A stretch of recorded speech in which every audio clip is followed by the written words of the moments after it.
Hello everybody, Midway here, welcome to another video. Before we get into it though, I'm gonna let you know that we are doing a giveaway over on my Twitter. We're giving away a Dragonflight Epic Edition, so if you want to participate, you have to go down in the description, click the link to the giveaway on my Twitter, and then retweet, like, and follow my Twitter to participate on it. The random winner will be chosen on the 15th of July, so you got until then to get into it. But anyways, I'll let you know with the video. Hope you enjoyed it, and I'll see you later. Bye-bye.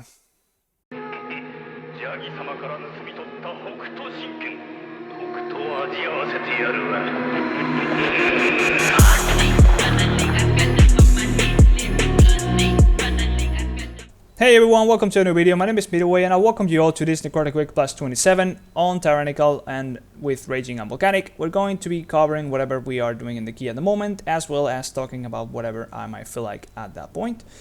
And I just want to say I really love this first pack. It's a perfect scenario where you want to be using a lot of Shield of the Righteous as well as keeping Consecration down 24/7. The amount of mobs here and the little healing required to be done on this pack is just the perfect scenario to go ham and do as much damage as possible. There'll be little healing to be done, and really the only damage that should be going on the group would be the Throw Flashes or the Blightbacks exploding, so long as the Drain Fluids are interrupted properly. Other than that, we might need to maybe sack the tank, but really, if it's controlled, and usually everybody will have cooldowns here, of course, we just got into the dungeon, it should be not a problem, and I just really like going ham and just doing some damage. Feels like we are back in Season 2 for a moment with playing Benthir and doing some meaningful amounts of damage as a Holy Paladin instead of barely doing 7k overalls.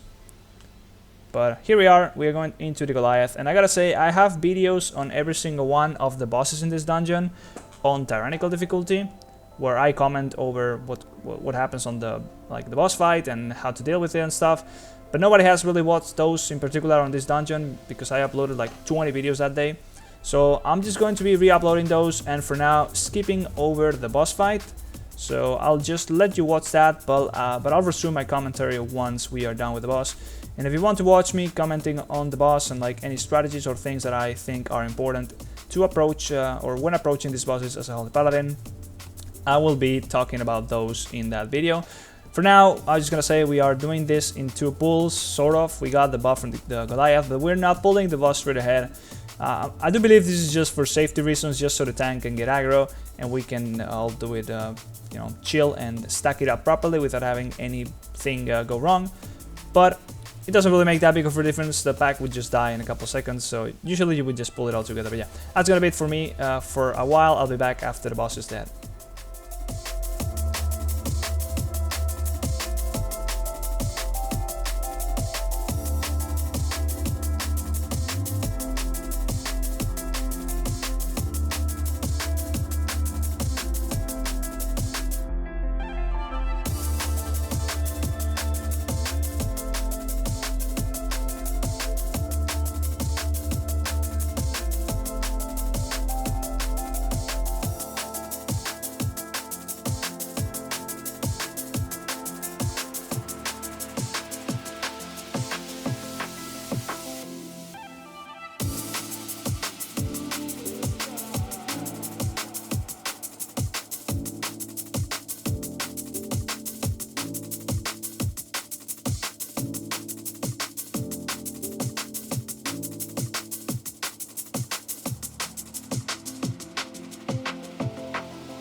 Once the boss has been defeated, we are not going to touch anything else in this room. We opted for something else in this route, and instead we are going and doing this pulls up ahead here.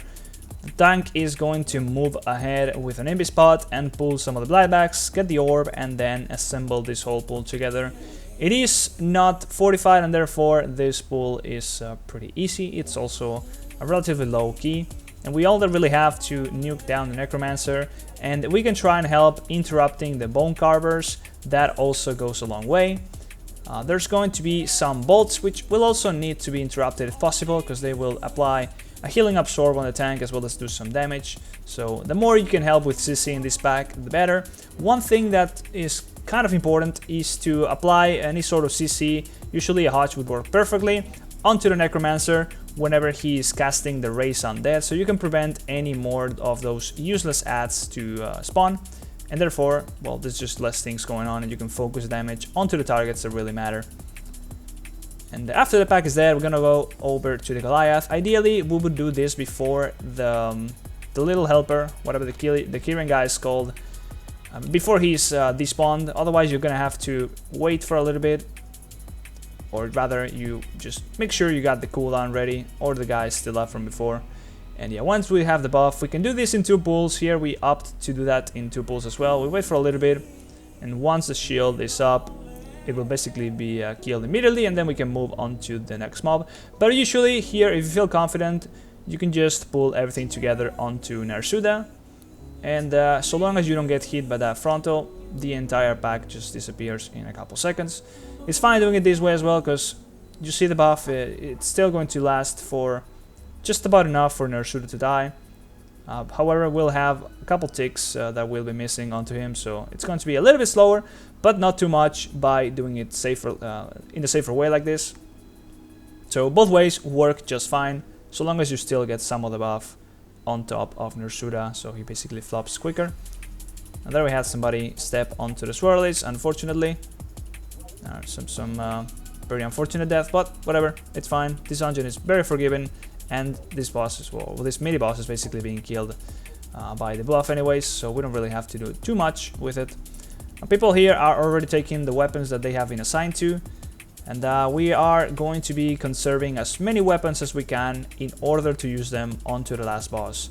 Now here the boss, the last boss, Nalthor, had already been nerfed, and therefore the shields are smaller, and it's gonna obviously gonna be easier, and therefore we don't need as many weapons onto him. Not sure if we adapted really anything because of that, but I would imagine we did indeed adapt something. I do believe we used the spear onto the first boss, and then of course we'll have another spear for the third boss.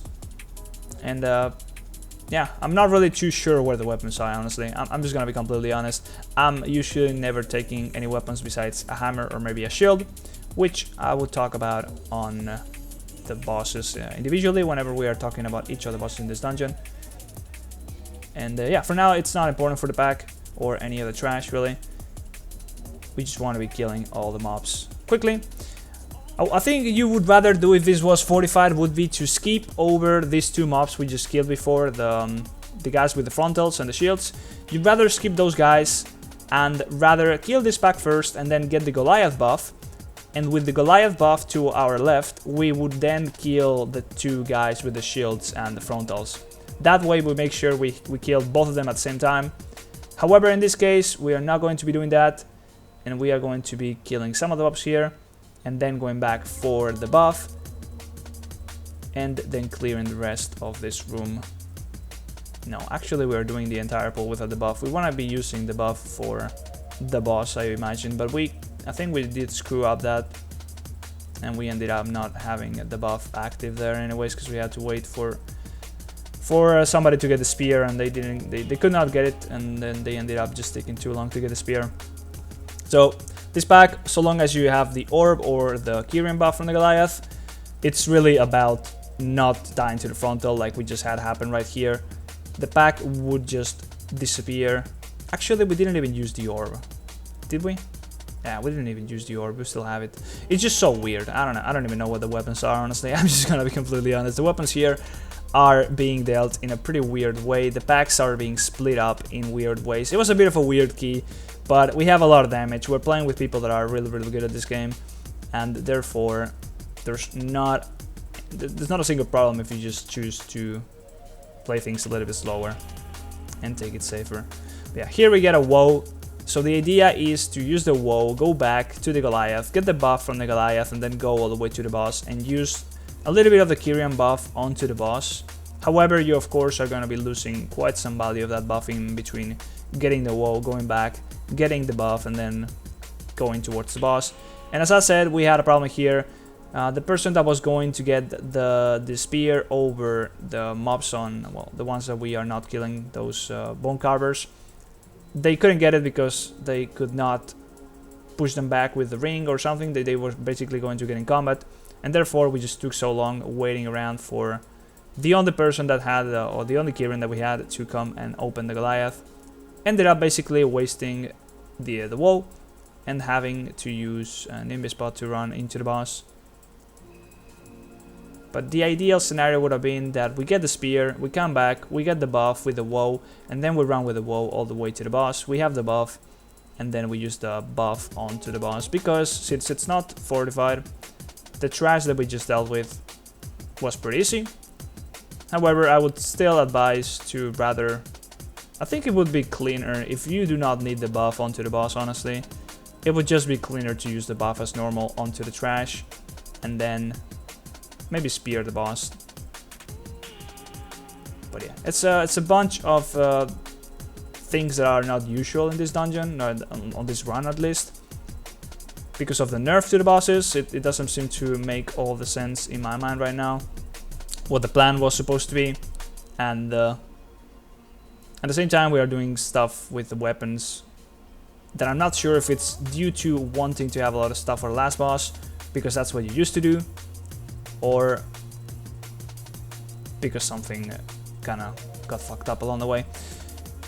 But I'm just tagging along, really. I'm just healing and doing some damage, and the big plans here have been made by basically the rest of the group, honestly. We just go on to the boss, and we are going to be using the orb, I believe. Some damage was done. No, that's the damage from the pulsating AoE from the buff. Yeah, that's the damage from the Goliath. Yeah, we didn't use any weapons onto this guy. At least I believe so. And we did lose some of the value from that because we didn't do it smoothly. We didn't have the woe, so we took longer to get to this boss. But it does do a lot of damage if you are able to land it onto this guy. So having that buff is really useful. Now, as before, I'm just gonna cut it here, and I'll keep on commenting after the boss is done.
Alright, once we are up here into the Necropolis, we're gonna be pulling the spare parts, and we can use Blinding Light to break the Fixate or any other form of CC like Shadow Fury, and therefore they will stop targeting random players and instead fixate back onto the tank, or otherwise it would just take a long time to get back into fixating anybody. Regardless, they are raging, so it's pretty important that we do not let them run loose and DPS random people. And we're going to be taking the patrol and the small pack to the left, where we're going to have a corpse collector, or rather two of those, so the CC is going to be pretty important, so they don't have any gore splatters going through, as well as there's going to be a stitch work, so the tank damage will be pretty noticeable, and we'll have random throw flashes all around the group.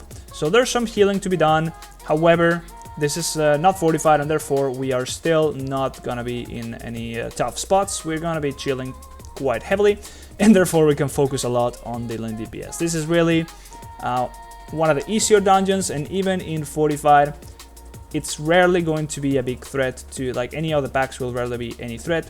However, we'll talk about that later when we get to what's it called, the Blight Bag. That dude is a different story. But yeah, for now we just destroy this. Look at the damage. We just have so much damage here. And if I was a priest, I would be doing way more, of course. Boon of the Ascended or any PI would just be way better in this dungeon, like way better. Even, of course, you have Shackle and things like that. It can be pretty helpful when you're fighting undead like this. Actually, these are abominations, never mind. Screw that, yeah, scratch that. Forget about that. So, what now? We're going to be doing a big pull, I imagine. Now, we are going to be taking this. Oh yeah, this is a bit of a mess right here, I believe. Yeah, this one is actually a pretty big mess. So we're doing this pack because we didn't really know what to do. But then we decide, oh shit, well that's not big enough. We're gonna be going over to the pack on the right as well. We're gonna be pulling Giga Big. What ends up happening is we get to or Dismantlers or Urs, whatever you pronounce that. And yeah, we have a lot of tank damage going on. Somebody got destroyed by one of the knives from the Flesh Crafters. We have the Corpse Collector casts. We have the Stitch work on the tank. There's just so much damage going on with double Ur. And yeah, that was a big mistake, so we end up wiping over here. A bit of a miscommunication issue, as well as I do believe somebody pointed out that the pull was not ambitious enough. So basically it was a matter of going balls deep because somebody said no balls, basically. But well, we had a lot of time, so we are completely fine. I don't think, yeah, we did not invest any of the weapons there, so that's not a big loss. However, if you were to have used any other weapons, that would have been a different story. But yeah, you don't want to get two Urs in the same pack, that's for sure. The tank would do 2 stacks, and that's just so much damage onto them. Even if you focus them, that's just not ideal. If we got a buy or even a woe, it would have been probably fine, honestly. Even if we have somebody die from the Flesh Crafter, that would have still been fine, I do believe. But yeah, we want to be capitalizing onto the Flesh Crafters, from the Flesh Crafters, knife throws as much as possible, onto the creation, onto the stitch work, onto any of the mobs, because the soldiers are going to be jumping around, so they're not going to be too reliable. But yeah, that's free damage, and you want to make use of it as much as possible. And here we go now, once again pulling this back. Nothing of notice. We can try and help with CC onto the crafter, not the crafter, the collector is dead already here, so there's no problem with that. We don't have to try and help with anything really. CCing random stuff might be good, might not be, who knows, it doesn't really matter. You just want to be doing a lot of damage. Good packs to use a lot of Shield of Righteous. Not only it is it's going to add a lot of damage, but of course it's also going to give you so much armor that if you get targeted by the throw flashes, it will be very strong against that, so you will take way less damage. Just having the buff rolling randomly will take you, or will make you quite safer against those random casts. Getting something like targeted spells can help in order to see who's getting targeted if you are not too comfortable looking at the nameplates like I'm doing here. My nameplates are all over the place, a bit of a mess. I'm not used to looking at them too much, so instead I rely on the targeted spells weak aura that basically displays the icon of the spell onto the frame of who's targeted, and that way I can see, well, who's gonna get the throw flash on them. However, it's not 100% reliable for all spells. Some spells won't actually go onto the person that is being shown on the frames, and you gotta just learn what those spells are, so you can learn to then look at the frames for those spells in particular. But yeah, more of these packs. The only damage that should be a problem would be either random knives that are coming away from the crafter, maybe throw flashes in fortified, or when it's enraged, the mob is enraged. Otherwise, so long as you keep things interrupted and the tank doesn't flop, you are good to just go full ham and only really think about DPS when you're approaching these packs on the Necropolis. These two guys, you can use Bop onto the person that is getting focused. For example, here, the monk gets focused, so we can bop him and he can stay on melee. And therefore, we can cleave both of the mobs at the same time. That is obviously really helpful. But it's not the end of the world. If somebody has to run away, that is also fine. However, it can start being a bit of a problem with the knives from the assistants. If they somehow target you and like it's the mob that it's next to you and the other mob is really far away, then the tank is gonna have to come next to you, and it could be a bit annoying. Something like this is also not the perfect scenario where we are moving a bit sideways. Like right here, for example, I get targeted, I cannot make it back to the other mob, so I just gotta stand still and hope that the tank gets to me, or rather use an immunity straight away. But these two mobs are never an issue. You just wanna get rid of them as soon as possible. And now we're getting into the more important stuff. Let's be honest, the Gore Grind pack is usually not a problem either, not in fortified at least. It's just a matter of the tank surviving and of course dodging the frontal. But if we manage to dodge the frontal, that's just going to be a matter of not fucking up basically. Then this pack is never a problem. We are free to use as much Shield of Righteous as we can onto this whenever the Gore Grind bits are up. So we can clear them all pretty fine. And otherwise, yeah, it's just a matter of DPS in the pack. Never an issue when it comes to healing. I just said, like, there's so many packs in this dungeon where healing is basically non-existent. You just have to pray that you DPS as much as possible and you end up with enough time to time the dungeon. So long as no fuck-ups happen, that is, of course. Anybody can stand in that frontal and basically almost be one-shot. If somebody gets hit though, you can always bop them and that will remove the bleed debuff. So that's a way of dealing with a big fuck-up in that scenario. But usually in a high key they would just get one-shot. Maybe not on Tyrannical though. Now here I am trying to use Fleshcraft next to the mob so I can get the buff. However, I am not playing Marleth and therefore I'm not getting that buff. I'm just getting the extra haste, which is nice. I'm still getting some haste from using a many.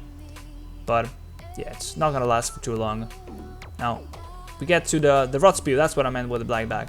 This mob is a different story. There's always gonna be a lot of damage going on here, even in Tyrannical. And especially with 4 melees, everybody's going to be taking damage. This is a different, or one of the packs where just having a lot of melees is always going to be a detriment. The more range, the more players that are going to be taking literally no damage from this. And in this case, we just have a lot of people that are standing in melee taking damage. Now, one good thing to note or of notice is that standing in the green puddle that spawned from the Rot Spew throw disease, or basically the spit he does, it doesn't increase the damage you take or the taking damage. So if that gets thrown into melee, you are safe to stand in it. You don't have to move out. It's fine.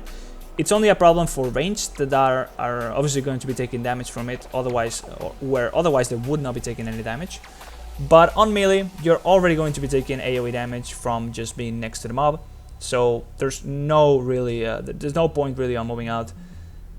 It's just a waste of time because you're going to be probably moving over some ground spell effects, like for example Light's Hammer. The amount of times somebody has moved out of my Light's Hammer because they thought that they was going to be doing more damage and therefore they had to move ASAP, it's just It just happened too often. And with that, that is all the trash in the dungeon, and we are left with a couple minutes. So now we just have to kill 2 bosses, and since I already got the videos for those bosses, which I'll probably be re-uploading, but in any case they are already up, so you can already watch them right now if you want to see what I gotta say about the bosses. I'll just stop my commentary here, I'll let the rest of the key play, and you can then go ahead and watch those other videos if you want to watch or see what I gotta say about the bosses in particular. And yeah, otherwise I'll see you at the end of the key for the goodbyes, and that's gonna be it for now.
Alright, so the boss is almost dead, so with this we come to the end of the key. I hope you all enjoyed it very much. Let me know what you think about this format. It's been a while since I did the commentaries. I already uploaded a couple, but otherwise, let me know what you think about the video, and I'll be seeing you on the next one. See ya!